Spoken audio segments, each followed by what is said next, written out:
and thank you for joining me here at Why the Book Wins, where I compare books with their movie adaptations. My name is Laura, and today I am talking about the third book in the Millennium Trilogy, or as I like to call it, the Lisbeth Salander Trilogy. So the first one was The Girl with the Dragon Tattoo, then we had The Girl Who Played with Fire, and then today I am talking about The Girl Who Kicked the Hornet's Nest. So it is by Stieg Larsson and published in 2007.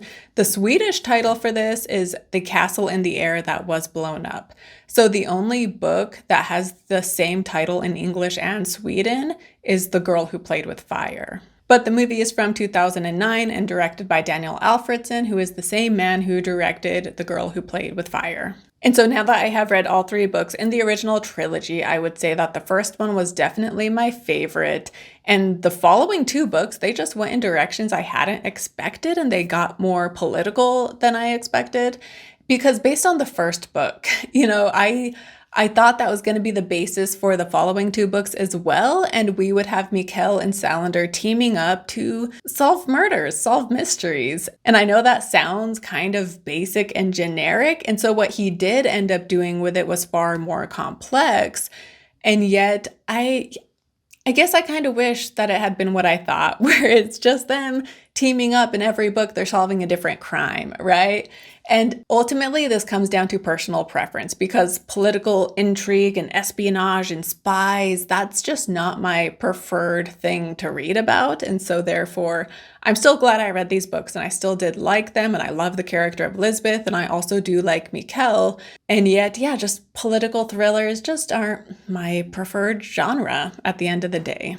And calling this a political thriller probably isn't accurate, actually, but it deals heavily with corrupt government agencies and secret agency and almost, James Bond-esque kind of stuff to some extent, which, again, just isn't my preferred genre. But as I've talked about in the previous videos, all three of these books have a through line of all dealing with varying degrees of sexism and misogyny.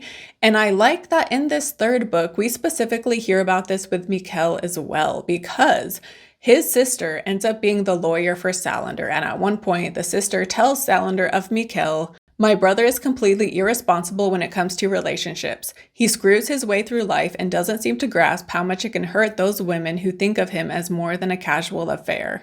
And so even he, who for the most part is respectful of women, has his own things that fall in line with this theme. But a complaint I had with the third book, though, is how little Lisbeth seems to be in it. Like, we are actively with her maybe half of the time. And so I know this is called the Millennium Trilogy, not the Salander Trilogy, but I think most readers who get hooked on these books are hooked because of Salander. And so while her story is the focus, and Mikael is looking up things about her past. And so it's funny because she is the center of this whole book.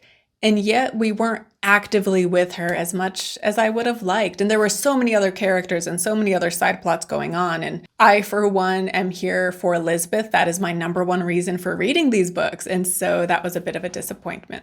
But also something I love about the first book is seeing Mikael and Lisbeth interact and the chemistry they have with each other. And so in the second book, we're not getting that, which was fine. I do enjoy the second book. But the third book, the fact that they're still not interacting face to face was just yet another disappointment. And again, that's another reason why I just didn't like these second two books quite as much as the first, is I just love Lisbeth and Mikael together. Not like their romance, is whatever, but just them working together and them interacting and the chemistry they have. I just loved it. And so I was sad that that wasn't in this book either. And then also another critique I had is that, as with the first book, once the climax happens and like the main point of the book, we've come to the climax. From there, it goes on way too long afterwards. And granted, we do get some important things happening in the end, but there's just so much meandering. Like, we hear about her traveling and being in a slump and drinking a lot. And it makes sense that she would be in this funk and, her emotions about Miriam, but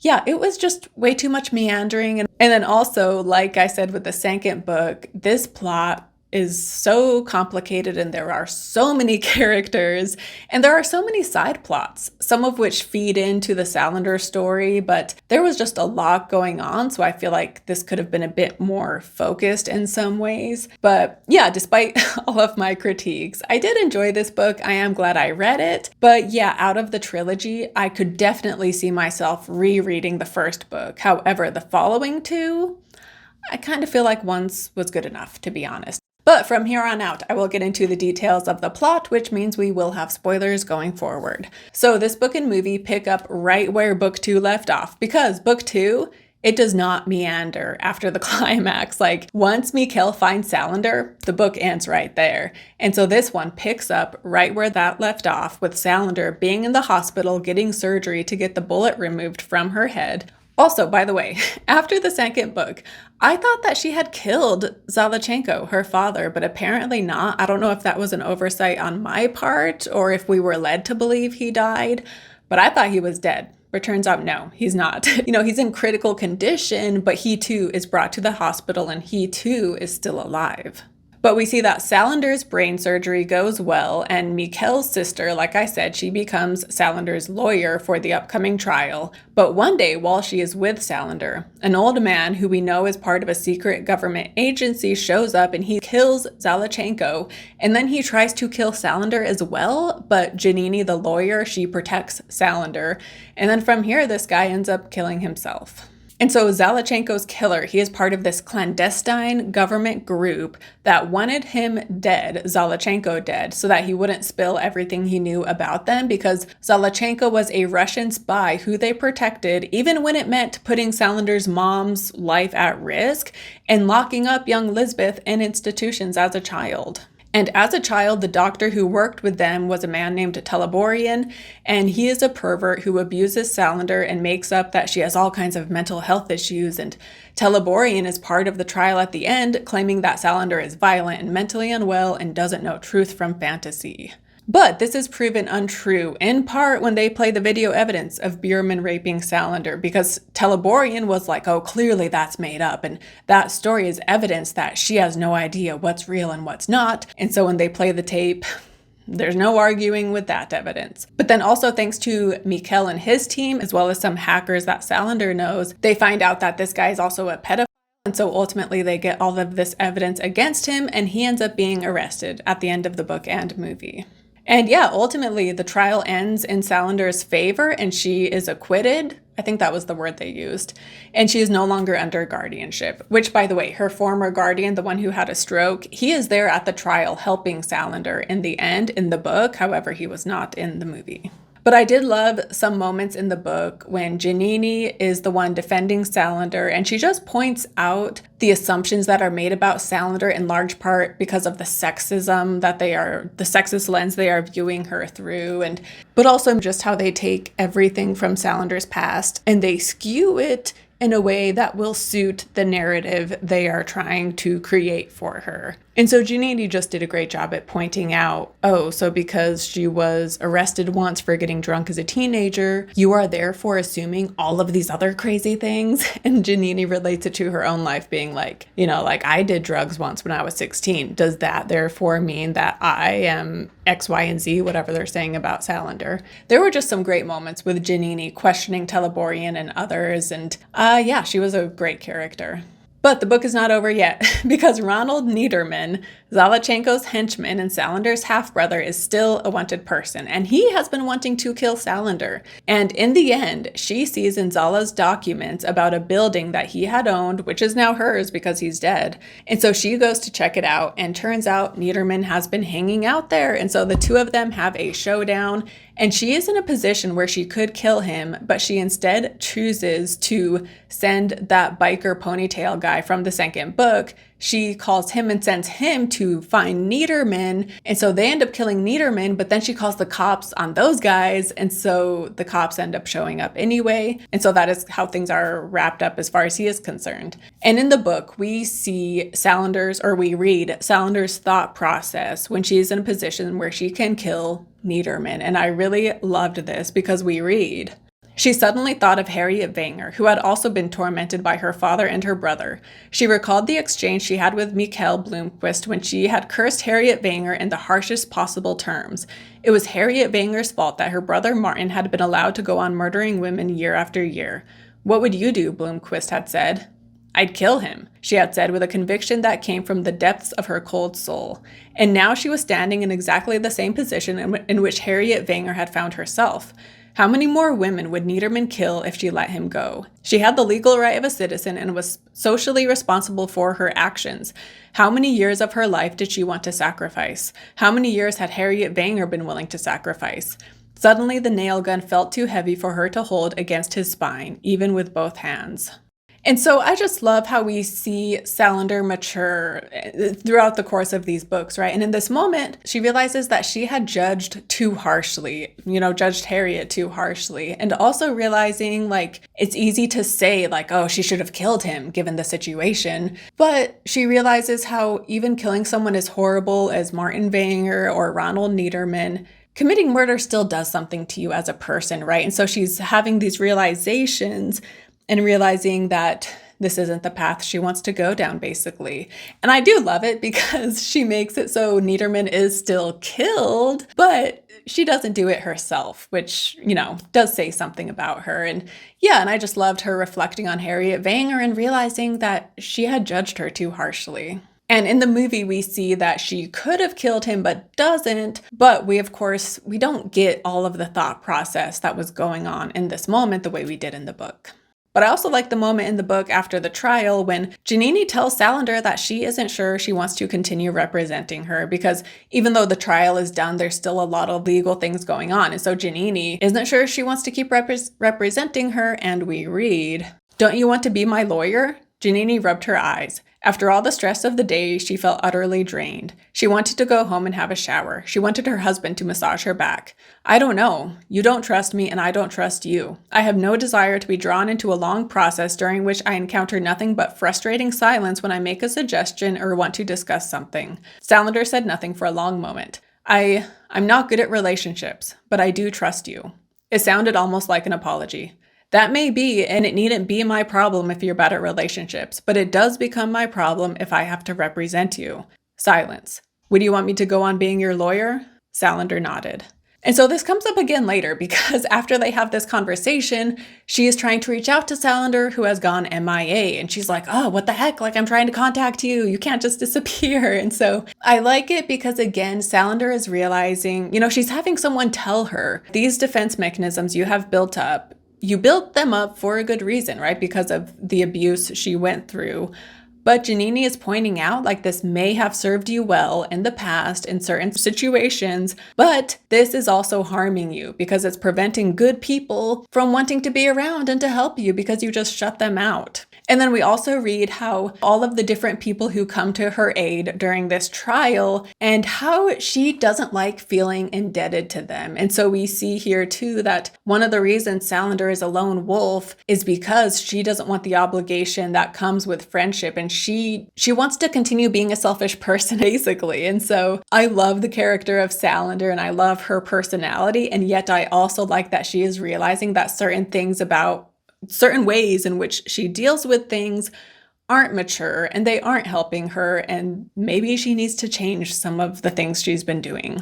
And this is a consistent theme through all of the books because in book 1, Mikael tells her, I want to be your friend, but in order to be friends, we need to trust each other and that whole thing that he talks to her about. And so Salander struggles to let people in because she doesn't trust them, but also struggling with the thought that she is in someone's debt. And so she just doesn't like relying on other people for a variety of reasons. And so it's something she's struggling with and dealing with throughout all of these. But then in the very end, because throughout the last 2 books, she has been avoiding Mikael.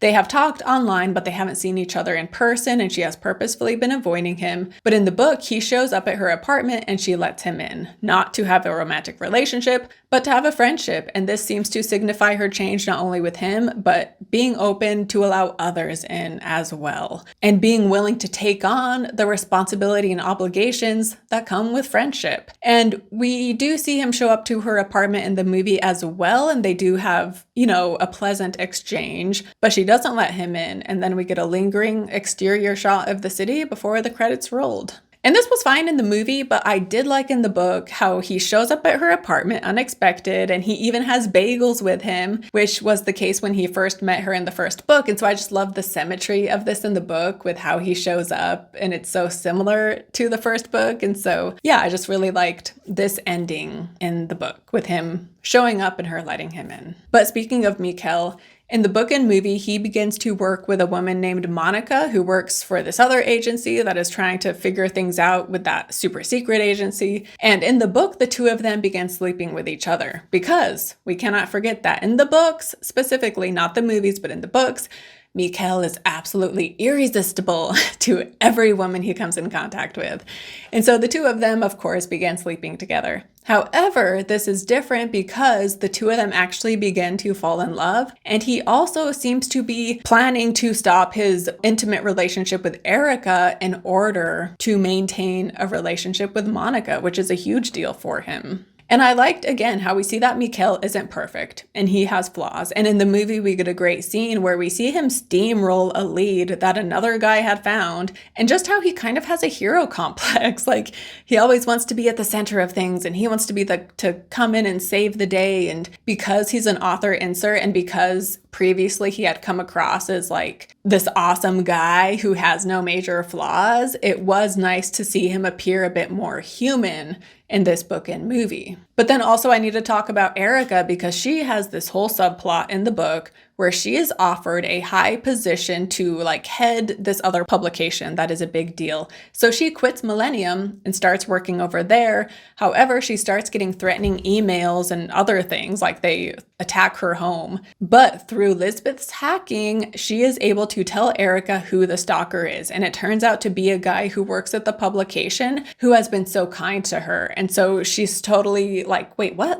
It's him, the guy who's been so nice? But turns out this guy had known her in high school, and he disliked her then, and he dislikes her now. And so he had been the one harassing her. But then also we find out that one of the guys in charge of this publication, he's shady and does things with child labor. And so ultimately, Erika quits working at this publication and returns to Millennium by the end of the story. And I get that this storyline relates to the whole men who hate women theme. And yet, again, this book had so much going on. And so her working at this other publication and even her getting these emails, I just felt like it just made the book a bit too bloated, because on its own, I liked this storyline, but with everything else, it was just too much, I thought.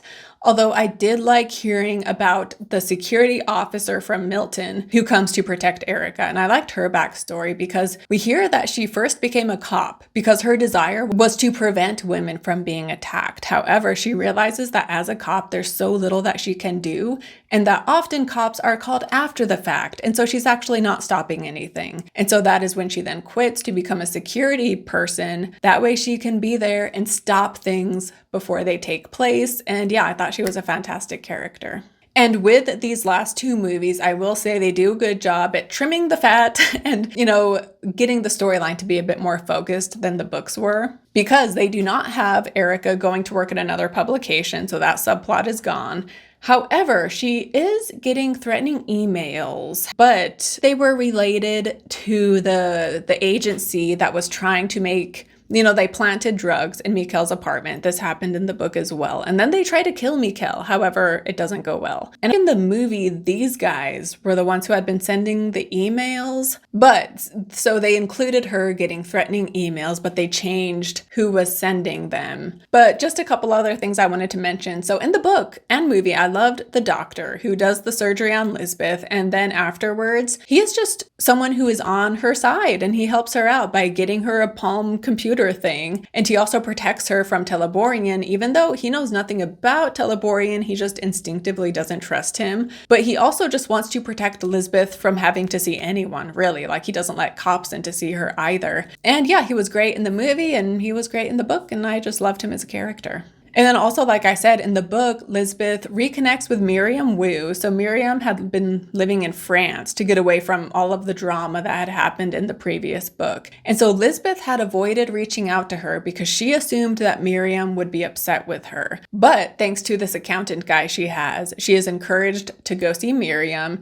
And Miriam is not upset with Salander at all, and she is glad Salander has reached out. And ultimately, Salander leaves France to go back to Sweden, but it was great to see them reconnect, and again, to see Salander putting effort in a relationship. And then when it comes to book versus movie, so I will say that the book wins, even though I still stand by my feeling that Salander was not in enough of it, and that is one of the downsides to this one. In the second book, like I said in my previous video, there's a chunk of that book where she isn't part of it, and yet with that one, it was so good because you don't know where she's gone. And so you're on the edge of your seat being like, where's Salander? What happened to her? Whereas here, she was just out of the picture for so much of it just because we were focusing on all these other people. But again, the movie fixes this as well because Noomi Rapace is in the majority of this movie. And so they do make her front and center as it should be. And yeah, ultimately, even though, as I said, these second two books, the political intrigue, that's not my preferred genre. And yet at the end of the day, I am very glad I have read this trilogy now, and I did enjoy them. And